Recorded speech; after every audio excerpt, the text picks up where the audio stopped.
This video is about the F ratio and analysis of variance. So in analysis of variance, we begin with looking at the sum of squares.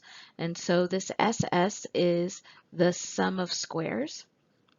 And this is really doing the initial calculation of the variances and the shifts in variance for the whole group. So your total is going to be your whole group.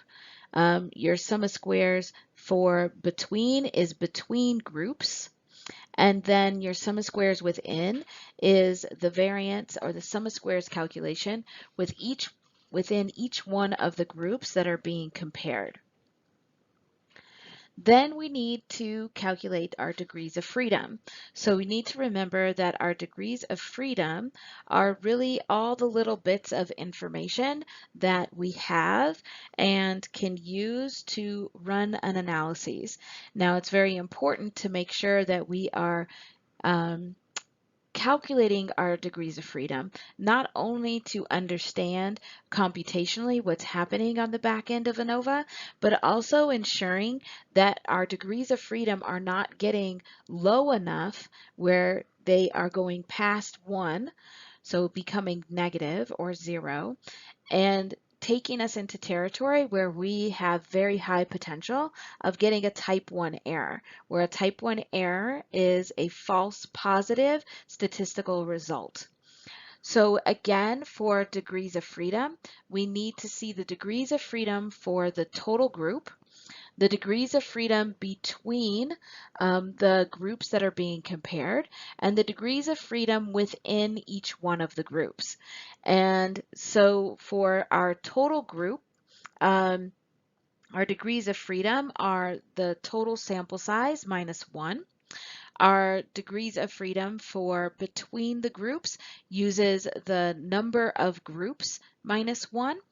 And for within, we are looking at really both the groups and the total sample size, and making the assumption that each of our groups have equal or near equal numbers of participants. And so for within groups, we take our sample size minus the number of groups that we have. So then once we have our sum of squares and our degrees of freedom for the total for between and within, now we can get our mean square. And so this is mean square values. And our mean square values are our sum of squared divided by our degrees of freedom. And we would for this also get a total value, a between value, and a within value, but we're only using certain ones to get our final calculation, or to use in our final calculation of our F statistic.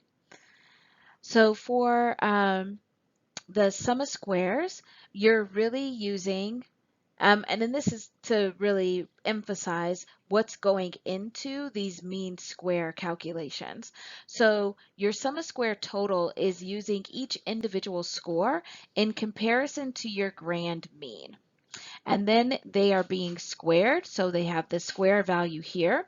And for the degrees of freedom, you're looking at your total group and subtracting 1 to get your degrees of freedom for the total. Then these two together, so the sum of squares divided by the degrees of freedom, would give you your mean square for your total group. Then for between, we are now looking at each of the group means, because for between, we're really looking at the differences of variance between the different groups. So you're comparing each group mean to the grand mean of the whole group, and we have our square value here for our sum of squares. And then for our degrees of freedom for between, we are looking at the number of groups minus 1. And so then we can do our sum of squared divided by our degrees of freedom to be able to get our sum of squares between or our mean squares between value. And lastly, we have our within values. And so for within, because this is within each one of the groups, we are looking at each individual score compared to the group mean that that individual is in. We have our square value, so we're doing a sum of the squares. And then for degrees of freedom now, we are looking at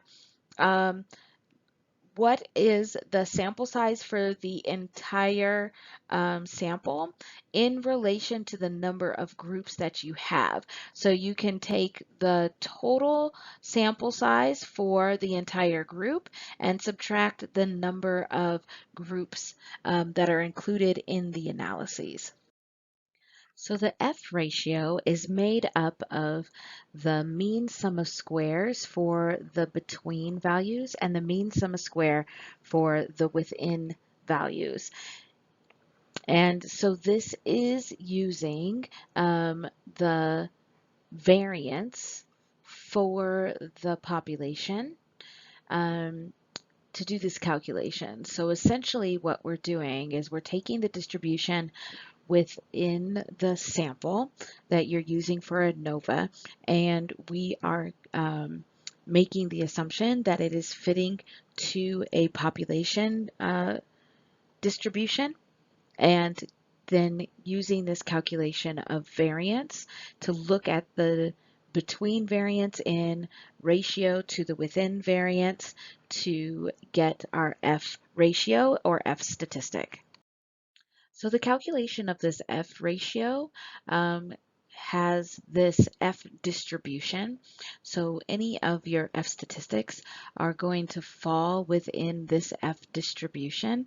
This is the sampling distribution for any of the F ratios that you could get. And there is this small portion, and this is about 5%.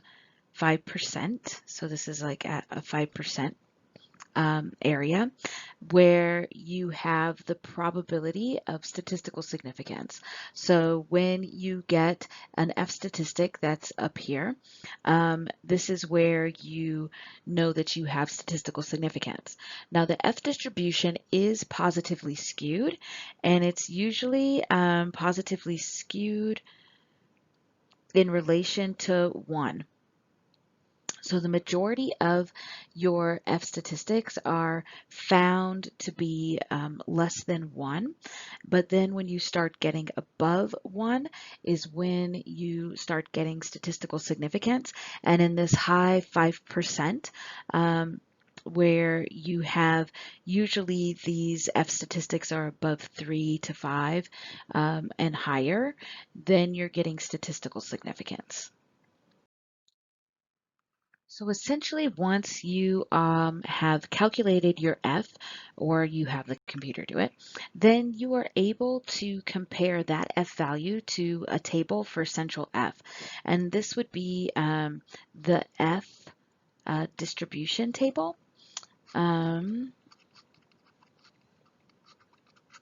this is where you could find your critical F value to be able to determine statistical significance.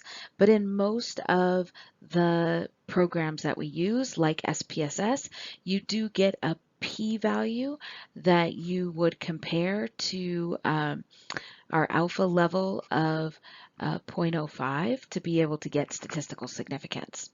And so when you are looking at your F statistic that you get for your own distribution, which would be a non-central F, you're comparing it to the central F distribution of what the population would see or what are the possible F statistics that you're able to get.